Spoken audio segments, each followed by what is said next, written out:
biasa firman Tuhan yang datang bagi kita malam ini. Pertama-tama sangat konteks karena kita sedang merayakan penampakan Yesus Kristus setelah Yesus bangkit dari antara orang mati. Nah, peristiwa di mana dialog antara Yesus dan Simon Petrus di sini itu terjadi setelah khotbah yang hari Minggu ya. Jadi setelah Yesus bangun membagikan roti dan juga ikan, ayat 13 pasal 21 ya. Yesus maju ke depan mengambil roti dan memberikannya kepada mereka, demikian juga ikan itu.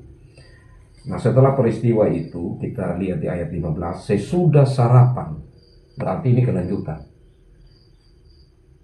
Nah, berarti di situ bukan hanya Yesus dengan Simon Petrus, tetapi ada murid-murid yang lain juga, orang-orang yang lain, saya percaya yang turut bantu tarik itu perahu ikan.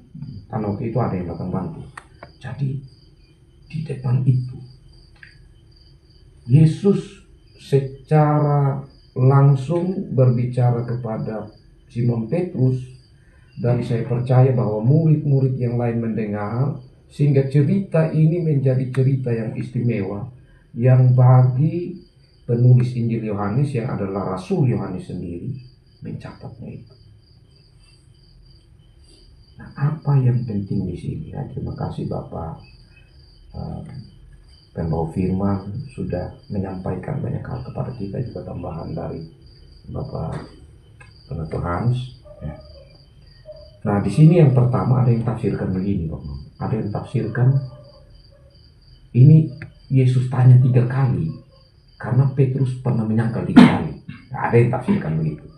Nah, meskipun ya tidak pasti juga karena tidak dibicarakan di sini. Ada juga yang tafsirkan dia punya pertanyaan pertama itu dan kedua itu kasih sebagai sahabat. Tapi pertanyaan yang ketiga itu pertanyaan kasih agape, kasih Tuhan terhadap manusia, kasih manusia terhadap Tuhan. Ya, tapi saya tidak berada dalam dua tafsiran itu. Yang saya pernah sampaikan khususnya kepada teman-teman majelis yang sudah pernah mendengar, bahwa kalau di Alkitab, kalau sesuatu dikatakan lebih dari 1 kali, apalagi sampai 3 kali, berarti itu hal yang sangat penting. Hal yang sangat penting. Berarti di sini Yesus mau menyatakan hal yang sangat penting kepada Petrus. Apa yang penting? Yang pertama, kehadiran Yesus itu untuk memulihkan, baik kepada Petrus maupun murid-murid yang lain. Kenapa? Karena kita tahu keberadaan mereka, ya, pemikiran mereka, perasaan mereka. Ya. Memang Yesus menyatakan diri, tetapi dari sisi lain, ya, memang Yesus menyatakan diri hidup, tetapi tidak mungkin lagi bersama-sama dengan kita saat kita ditangkap, saat artinya pemikiran-pemikiran apa ya, wajar begitu ya, sebagai manusia itu pasti tetap ada. Nah, kemudian pertanyaan yang disampaikan Yesus di sini, apakah engkau mengasihi aku lebih daripada mereka yang hadir saat itu? Ini adalah pertanyaan pemulihan untuk Petrus sendiri, berhubungan dengan apa yang Yesus mau katakan berikutnya. Jadi Yesus mau benar-benar memulihkan perasaan dari Petrus dan murid-murid yang lain. Tetapi khusus kepada Petrus, ya, kemungkinan besar dia yang paling tua dari semua, yang paling kakak. Dan tentu ya, Yesus mengetahui benar ya, karakter daripada Petrus ini sendiri.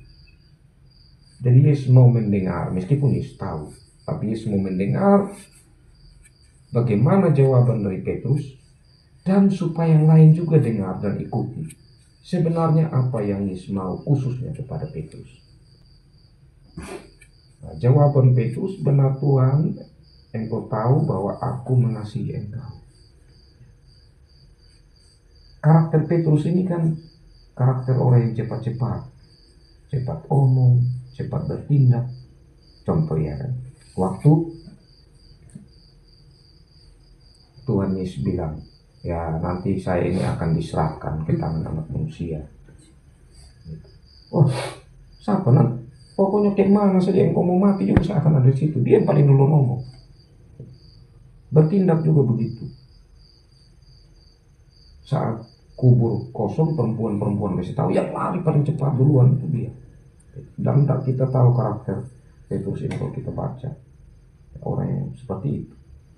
Nah, jadi pertanyaan sampai 3 kali sebenarnya untuk mengoreksi karakter dari Petrus sendiri, supaya dia mengingat bahwa sampai 3 kali Tuhan bertanya, berarti untuk dia bertindak jangan cepat, direnungkan secara mendalam baru dia bertindak. Itu maksudnya. Nah, sedangkan kalimat Yesus dari jawaban Petrus, gembalakanlah domba-dombaku. Wah, ini kan hal yang sangat berat. Karena apa? Karena Yesus mengatakan bahwa akulah gembala yang baik. Tapi sekarang dia mengatakan kepada Petrus, gembalakanlah domba-dombaku. Ini tidak gampang. Karena pertama, domba ini bukan milik Petrus. Kan dombaku. Berarti dombanya Tuhan. Dombanya Yesus. Dan tugas dari Petrus ini hal yang tidak gampang. Karena tugas gembala ini kan merawat, mengayomi, membalut luka. Wah, tidak gampang tugas dari gembala. Nah, untuk hal yang sangat penting ini, 3 kali Yesus menyampaikan gembalakanlah domba-domba. Hal yang berikut kekasih-kekasih Tuhan. Kasih kepada Tuhan dengan tugas menggembalakan itu hal yang tidak bisa terpisah. Mengasihi Tuhan dan menggembalakan. Kenapa? Kalau menggembalakan tanpa dasar kasih kepada Tuhan, itu akan salah. Nah, kasih kepada Tuhan tanpa menggembalakan, tanpa tindakan juga salah. Berarti ini 2 hal yang sejalan. Benar-benar mengasihi Tuhan dan kemudian wujudnya adalah menggembalakan domba. Nah, selanjutnya yang terakhir, saya lompat tentang bagaimana matinya Petrus. Tapi yang terakhir itu kata Yesus. Sesudah mengatakan demikian, ia berkata kepada Petrus, ikutlah aku. Ini kalimat sepotong, mukeriwa. Tapi bukan satu kalimat yang setelah itu selesai. Jadi kalimat yang terus sekarang, terus hari ini. Gitu. Jadi yang tidak kalimat yang berlalu. Gitu. Tadi saya sudah makan. Ya, artinya sudah berlalu. Tapi ini dia hal yang terus menerus yang tidak bisa untuk terlepas dalam kehidupan Petrus.